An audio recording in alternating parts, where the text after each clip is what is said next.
Bonsoir et merci de nous rejoindre. Voici les titres de votre journal. L'Union des groupements des parents d'élèves manifestait ce matin devant les institutions pour le manque d'affectation de certains jeunes. Le vice-rectorat assure que la situation de chacun sera réglée.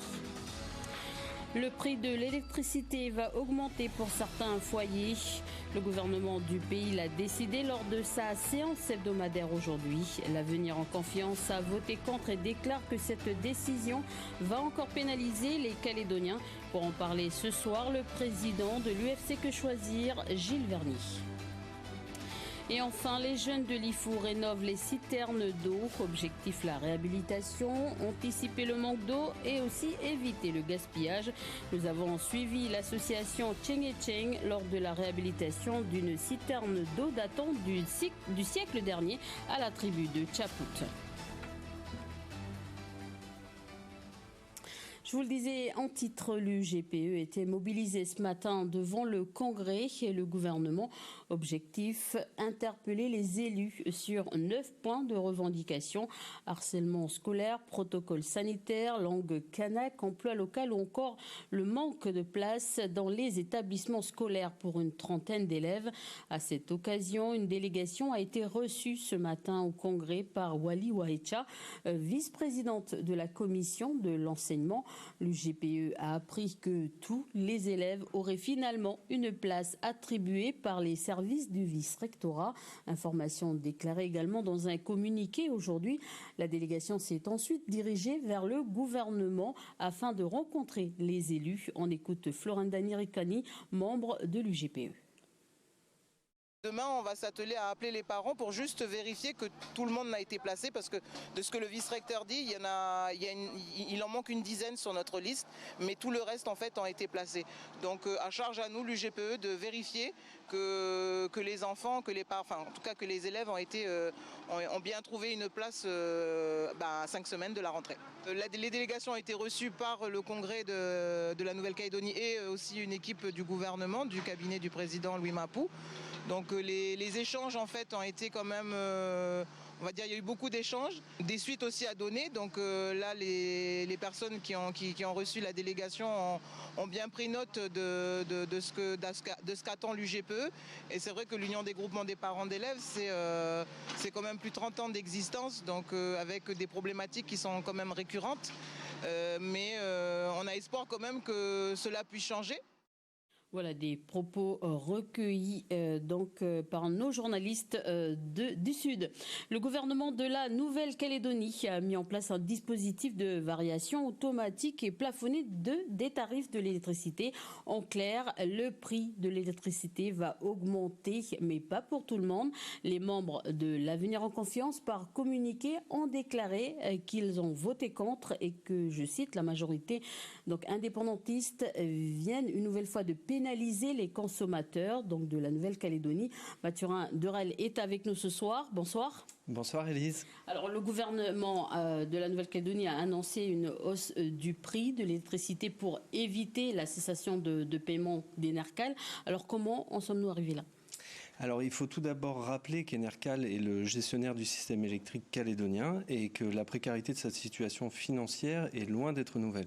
Dans le dernier rapport d'activité d'Enercal, donc pour l'année 2021, Thierry Santa, qui était alors président du gouvernement, souligne que la société assume un rôle de banquier du système électrique. Plus loin, il ajoute qu'il conviendra d'inscrire une réforme du système électrique et du modèle tarifaire sur les bases des recommandations de la CRE, donc la Commission de régulation de l'énergie. Donc le rapport de la CRE de 2019 soulignait déjà la nécessité de revoir les tarifs à la hausse. Alors donc c'est pas vraiment une surprise pour les élus calédoniens, et les raisons du déficit, pour répondre à votre question, sont nombreux en fait. Les raisons sont nombreuses, et tiennent en grande partie à des décisions politiques. On peut citer par exemple la volonté en fait d'encourager la production photovoltaïque des particuliers et des entreprises, avec un tarif de rachat particulièrement avantageux et qui pénalise Enercal. On peut aussi citer les tarifs préférentiels pour les industriels ou les hôteliers, ou encore le dispositif mis en place en 2020 en fait pour prendre en charge une partie du coût de l'énergie de la SLN. Mais la principale raison tient en fait au fait qu'Enercal assure le transport de l'électricité qui nécessite des investissements particulièrement importants. Et pour cette activité, le gouvernement est censé verser à Enercal ce qu'on appelle la composante de stabilité, une composante donc qui représente environ un peu plus d'1 milliard par an et qui n'a pas été versée donc à Enercal depuis 2013. Donc c'est donc plutôt normal qu'Enercal soit aujourd'hui à bout de souffle, d'autant que les prix du charbon et du pétrole, donc qui sont les principaux combustibles utilisés au pays pour produire de l'électricité, sont en train de flamber avec la guerre russo-ukrainienne. Alors, Mathieu Andorel, est-ce que tout le monde sera concerné par cette hausse du tarif de l'électricité? Alors non, pas tout le monde. Donc pour éviter de pénaliser les foyers les plus modestes, le gouvernement donc a imaginé une hausse qui concernera donc uniquement les personnes qui disposent d'un abonnement dont la puissance est supérieure à 3,3 kVA. Donc concrètement, en fait, c'est des tout petits abonnements, c'est-à-dire qu'on peut brancher très peu d'appareils électriques. Et les augmentations de prix se feront en 3 temps. Donc dans un premier temps, donc au mois d'avril, donc de 4%. Dans un second temps de 4% toujours au mois d'octobre, donc toujours de cette année. Et une dernière augmentation qui est prévue donc en avril 2023 de 3%. Très concrètement, pour une facture d'environ 12 000 francs par mois, ça représentera donc au mois d'octobre une hausse à peu près de 980 francs. Et en avril donc 2023, avec la troisième et dernière hausse, ça représentera une augmentation de la facture d'environ 2 000 francs sur une facture de 12 000 francs aujourd'hui. D'accord, merci Mathieu Andorel pour toutes ces précisions. Et pour en parler ce soir, le président de l'UFC-Que Choisir, Gilles Vernier, est avec nous depuis nos bureaux de Nouméa. Bonsoir. Bonsoir. Alors, le gouvernement donc, de la Nouvelle-Calédonie a mis en place cette disposition. Une moitié des foyers calédoniens donc, payeront beaucoup plus en avril donc, de cette année. Alors, pensez-vous que c'est excessif pour cette partie de la population? Je dirais déjà que ce n'est pas la moitié des foyers parce que le tarif, enfin la puissance recommandée dans ce projet de loi est quand même très faible. Donc je pense que beaucoup de Calédoniens vont quand même être assujettis à cette augmentation. Ça vient, et comme le disait le reportage et du rapport de M. Santa, ça vient que les tarifs de l'électricité sont fixés par le gouvernement. Donc c'est un choix politique et qu'ils sont en dessous du coût de revient de Enercal. Donc automatiquement, en dehors de d'autres problèmes, automatiquement, Enercal se trouve dans une situation financière désastreuse. C'est un manque de prévoyance de nos différents politiques qui n'ont pas jugé bon au fil des années d'augmenter régulièrement l'électricité. On n'en serait pas là si ça avait été fait régulièrement. En plus, il y a un autre problème, c'est que dans l'électricité, vous avez un certain nombre de taxes et toutes ces taxes sont assujetties à la TGC. Alors mettre une taxe sur une taxe, on a ça en métropole, on a ça ici, on lutte parce que c'est complètement stupide et ça ne devrait pas exister de mettre une taxe sur une taxe. Donc si on enlevait déjà la TGC sur les taxes existantes, on aurait déjà une baisse du coût de l'électricité pour les consommateurs. Donc c'est une des raisons pour laquelle l'électricité aussi est chère, parce qu'on a des taxes sur des taxes. Et ça, pour nous, c'est quand même pas normal. Voilà. Alors, est-ce que c'est trop demandé aux Calédoniens alors que les prix à la consommation connaissent, on va dire, une faible inflation? On va dire 0,6, mais donc selon vous, ce n'est pas la réalité? Non, la hausse des prix est quand même un peu plus grande. Il suffit de demander aux Calédoniens. Ils ont un ressenti d'augmentation de prix plus importante. Effectivement, on a les statistiques qui sont sorties il y a pas longtemps, 0,6%. Nous, on est appelés régulièrement par nos adhérents et par des gens qui se plaignent de tel ou tel produit à augmenter. Il faut voir aussi une chose, c'est que dans les statistiques de l'INSEE, ils englobent l'essence et ils englobent aussi, je crois qu'ils englobent le carburant, ce qui n'est pas vraiment normal. Puisque nous, on calcule que sur des produits de consommation courante et des produits calédoniens la plupart du temps. Et alors que le panel de produits de l'INSEE est un panel national où il y a des produits qui sont aussi en métropole et qui sont très peu utilisés ici. Donc on a une différence de prix évidente. Alors le prix du carburant augmente, le prix de l'électricité aussi, le prix de certains produits.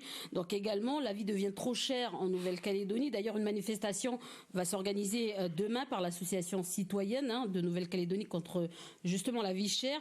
Est-ce que la situation va s'empirer pour les Calédoniens ?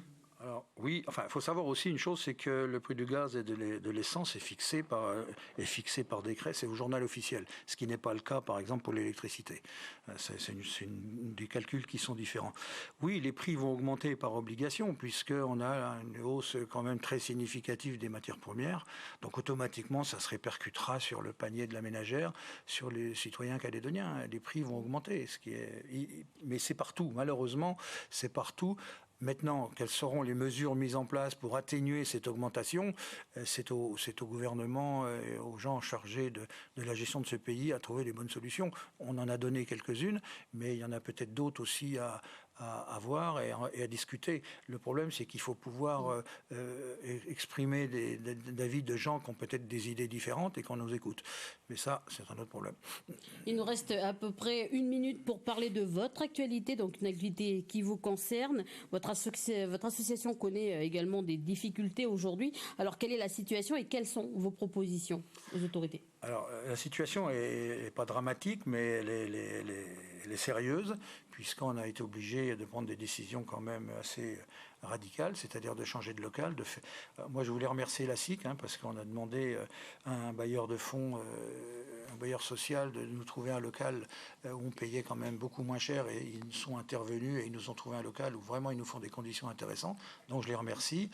Et puis surtout, c'est qu'on est comme beaucoup d'associations, mais on est particulièrement touché. On n'a pratiquement plus de subventions. C'est-à-dire, on n'a plus de subventions du gouvernement, on n'a plus de subventions de certaines provinces, on n'a plus de subventions de certaines mairies. Je comprends que tout le monde est à la même enseigne, mais il faut savoir ce que l'on veut. Si UFC continue son action au profit des consommateurs, donc au profit des Calédoniens, il faut peut-être faire un effort pour les aider. Voilà. Merci. Gilles Vernier, merci d'avoir accepté notre invitation ce soir. Dans l'actualité internationale, condamné pour la mort du préfet Erignac, le nationaliste corse Yvan Colonna, le militant indépendantiste, a succombé donc à son agression en prison ce lundi. Au pays, le FLNKS l'a décrit comme un militant engagé pour la liberté et l'émancipation de la Corse. C'est la revue de presse préparée par Cédric Thiers. Yvan Colonna, le nationaliste pour une Corse libre, est condamné pour l'assassinat du préfet Erignac le 6 février 1998. Après 4 années de cavale sur l'île, il est arrêté dans une bergerie le 4 juillet 2003.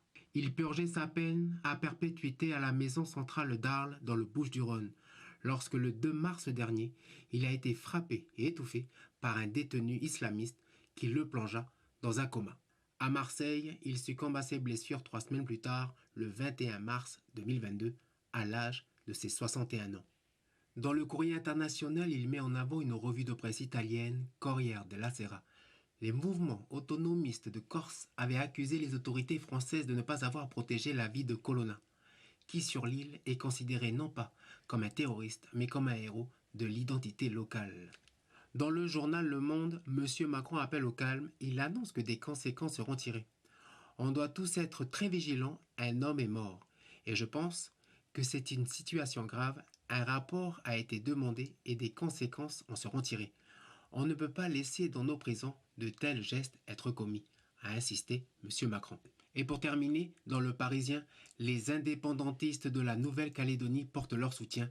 Pierre Chanel Tutugoro, maire indépendantiste de la commune de Ponérouin, déclare « Le FLNKS apporte son total soutien et ses plus sincères condoléances à sa famille, ses proches et aux militants indépendantistes corses, ainsi qu'à toute l'île de Beauté qui traverse cette douloureuse épreuve. » Les conférences mensuelles reprennent au Centre culturel Jean-Marie Tjibaou à Nouméa. Depuis 15 ans, l'établissement, imaginé par l'architecte Enzo Piano, aborde des grandes thématiques sociétales de la Nouvelle-Calédonie, histoire, littérature, géopolitique, géographie ou encore anthropologie. Autant de sujets pour comprendre et se questionner sur la société calédonienne. On écoute Guillaume Soulard, interrogé par Michel Pimbé. La ligne directrice du choix des conférences et des conférenciers, c'est la diversité. C'est justement de panacher les sujets tout au long de l'année et puis de donner la parole un peu à tous ceux qui cherchent et réfléchissent et qui sont capables d'alimenter une conférence. Donc vous allez voir cette année, c'est très varié. Organiser des conférences, c'est mettre ce savoir en contact direct avec le public, et le cadre d'une conférence est un cadre idéal pour justement partager la connaissance, partager le savoir et aussi les questions. Et souvent, on oublie que la conférence, c'est la parole du conférencier, mais c'est aussi les questions des gens qui sont dans la salle et qui permettent à tout un chacun d'aller creuser des sujets qui parfois peuvent sembler complexes, mais qui pour le coup trouvent l'espace d'une rencontre avec les intelligences des gens dans la salle et l'intelligence des gens sur la scène. Voilà, et pour débuter l'année, le Centre culturel accueillera dès demain Pierre-Christophe Pense, docteur en géopolitique. Il abordera le sujet de la géographie électorale du pays. Donc le titre de sa conférence est une question, la géographie électorale en Nouvelle-Calédonie, l'impasse référendaire. Voilà, et toujours à l'occasion de la Journée mondiale de l'eau, nous nous intéressons ce soir à la réhabilitation de citernes d'eau. Celle de Tchaput à Lifou date du dernier siècle, construite par les vieux de la tribu. Il faut savoir que sur l'île, avant l'arrivée de l'eau au robinet dans les années 80, des citernes d'eau de pluie permettaient à chaque tribu de l'île d'assurer une réserve d'eau. Nous avons suivi l'association Tching et Tching en plein travaux. Donc un reportage de Faustine Lefranc.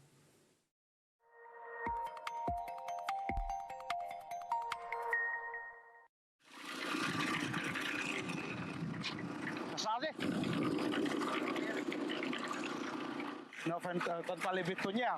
Oui. Ça pour pouvoir remplir le. En fait, on coule les murs.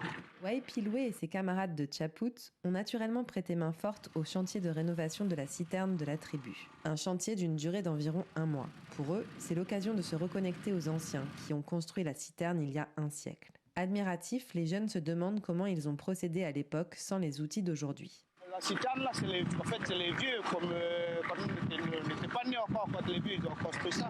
Ils ont utilisé les matériaux comme les pierres, des rochers, voilà, tout ça là, avec du sable.